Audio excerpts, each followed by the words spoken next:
कहानी की शुरुआत ज़ॉम्बी अपोकलिप्स के बीच शुरू होती है, जहां मॉली और निकलास वेगास से अपनी जान बचाकर भाग रहे थे। चारों तरफ तबाही फैली थी और शहर अब रहने लायक नहीं बचा था। अब उनका प्लान था कि वे किसी तरह एयरफील्ड तक पहुंच जाएं। शीशे तोड़ने की कोशिश करता है, लेकिन वह नाकाम रहता है। कई घंटे बीत जाते हैं और रात हो जाती है, लेकिन ज़ॉम्बी अब भी वहीं खड़ा रहता है, लगातार शीशे पर वार करता हुआ। हालात और भी खराब तब हो जाते हैं जब निक को एहसास होता है कि जल्दबाजी में वह अपना मोबाइल गाड़ी के बाहर गिरा आया है। अब उनके पास किसी से मदद मांगने का कोई तरीका नहीं बचता। तनाव के चलते दोनों के बीच बहस हो जाती है, लेकिन थोड़ी देर बाद वे दोनों शांत हो जाते हैं। अचानक उन्हें महसूस होता है कि बाहर सब शांत हो गया है, ज़ॉम्बी कहीं दिखाई नहीं देता। यह सोचकर कि शायद खतरा टल गया है, मॉली पीछे की सीट से टॉर्च निकालती है और निक के साथ मोबाइल ढूंढ अंधेरे रेगिस्तान में दौड़ पड़ती है। किस्मत से वह पूरी रात जिंदा बची रहती है। सुबह होते ही उसे एहसास होता है कि एयरफील्ड अभी भी बहुत दूर है। जब वह अपना बैग चेक करती है तो उसमें बस कुछ बोतल पानी और चॉकलेट बार ही होते हैं, जिन्हें पूरे सफर में चलाना थी, और घंटों रेगिस्तान में चलती रहती है।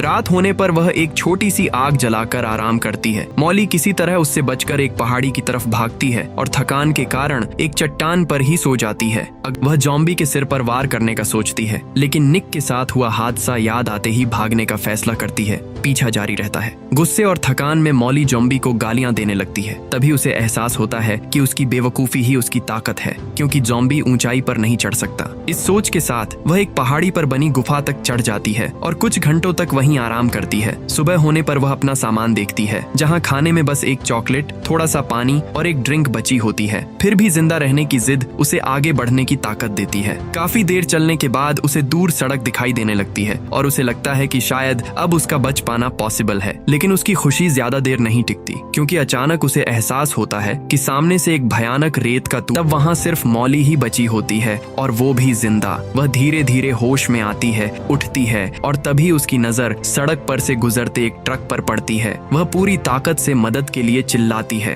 ट्रक रुकता है और उसमें से दो दोस्त और उसे गाड़ी तक ले जाते हैं। गाड़ी में बैठकर मॉली उन्हें बताती है कि वह एक एयरफील्ड की तरफ जा रही थी, लेकिन रेत के तूफान में उसका बैकपैक कहीं खो गया। ये जानकर दोनों दोस्त बैकपैक ढूंढने निकल जाते हैं, और इस दौरान मॉली को पहली बार आराम से बैठने और सांस लेने का मौका मिलता है, वो भी तब से जब से उसका सामना ज़ॉम्बी से हुआ था। वह अपने मोबाइल फोन की बैटरी भी चार्ज कर लेती है, लेकिन जैसे ही वह गाड़ी के सनरूम में लगे शीशे में देखती है, उसकी नजर एक तस्वीर पर पड़ती है, एक पिता और उसके बेटे की, जो अब मर चुके हैं। ये देखकर मॉली के मन में शक पैदा होता है, क्योंकि तस्वीर में दिख रहा युवक वही कैप पहने हुए था जो उन दोनों में से एक ने पहन रखी थी। उसका शक गहराता है और तलाश करने पर मॉली को एक जैकेट के नीचे कैदी की वर्दी मिलती है। अब उसके अतीत की याद दिला देता है। एक पल के लिए उसे खुद को एक छोटे लड़के के पास खड़ा हुआ महसूस होता है, जो शायद उसका बेटा है, लेकिन वह जानती है कि रुकने का वक्त नहीं है, क्योंकि ज़ॉम्बी जल्द ही अपना शिकार खत्म करके फिर उसका पीछा करेगा। किस्मत से भागते समय अपराधी के शरीर से एक डिब्बा गिर जाता है, जिसमें कुछ और पानी की बोतलें और एक लाइफ राफ्ट होती है। मॉली जल्दी से राफ्ट में हवा भरती है, पानी की बोतलें उसमें रखती हैं और सड़क की ओर बढ़ने लगती है। ज्यादा देर नहीं लगती और ज़ॉम्बी फिर से उसके पीछे आ जाता है।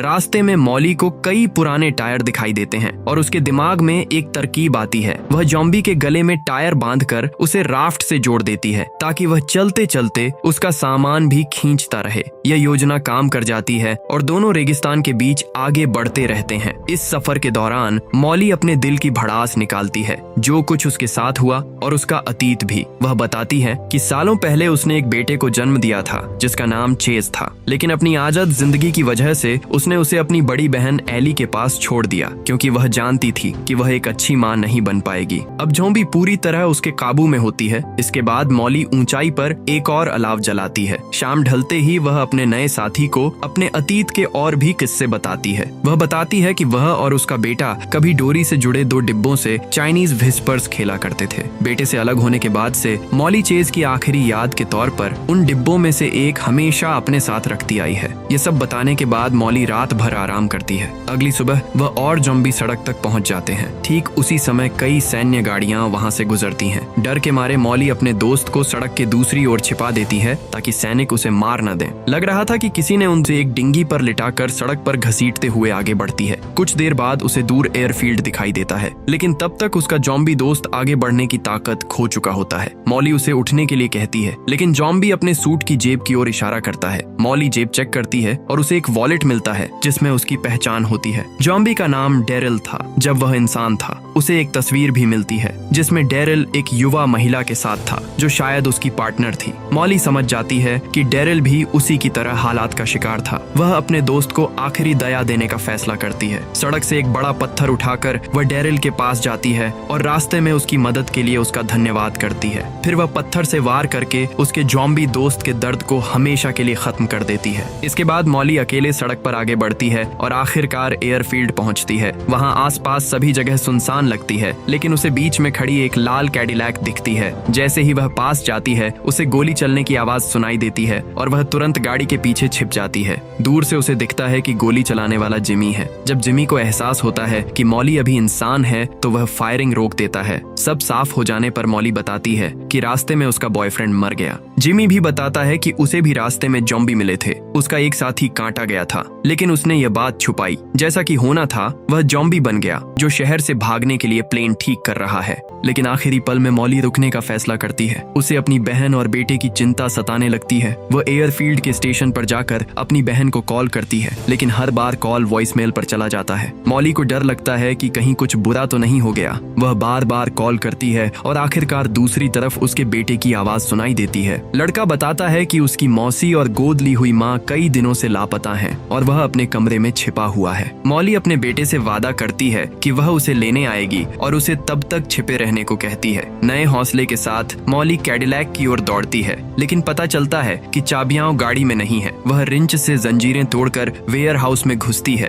अंदर उसे एक ज़ॉम्बी जमीन पर पड़ा मिलता है, लेकिन तलाशी लेने पर चाबियां नहीं मिलती। तभी एक दाढ़ी वाला ज़ॉम्बी हमला करता है। मॉली रिंच से उसके सिर पर वार करती है और उसे मार गिराती है, लेकिन उसके पास भी चाबियां नहीं होती। खोज जारी रखते हुए वह बॉयलर रूम में जाती है जहां एक ज़ॉम्बी पीठ के बल पड़ा होता है। जैसे ही वह मुड़ता है मॉली डर कर गिर जाती है और रिंच हाथ से छूट जाता है। ज़ॉम्बी उस पर झपटता है। तभी मॉली को पास पड़ा एक ड्रिल दिखता है। वह किसी तरह ड्रिल पकड़ती है और ज़ॉम्बी के माथे में घुसाकर उसे खत्म कर देती है और बाल बाल बच जाती है। बाद में उसकी जेब में उसे आखिरकार कैडिलैक की चाबियां मिल जाती हैं। मॉली तेजी से गाड़ी चलाकर अपने बेटे को बचाने निकल पड़ती है। रास्ते में उसे अपने ज़ॉम्बी दोस्त की याद आती है जिसने अनजाने में इस भयानक सफर में उसकी मदद की थी। कई घंटे बाद वह लास वेगास पहुंचती है और उस मोहल्ले में जाती है जहां उसकी बहन एली रहती थी। घर खाली लगता है। वह फावड़ा उठाकर अंदर जाती है। किचन में उसे एली के पति की लाश मिलती है। फिर आगे बढ़ने पर उसे कांच के दरवाजे पर खून से लिखा संदेश दिखता है जिसमें लिखा होता है कि एली को काट लिया गया था और उसने सब खत्म करने का फैसला किया।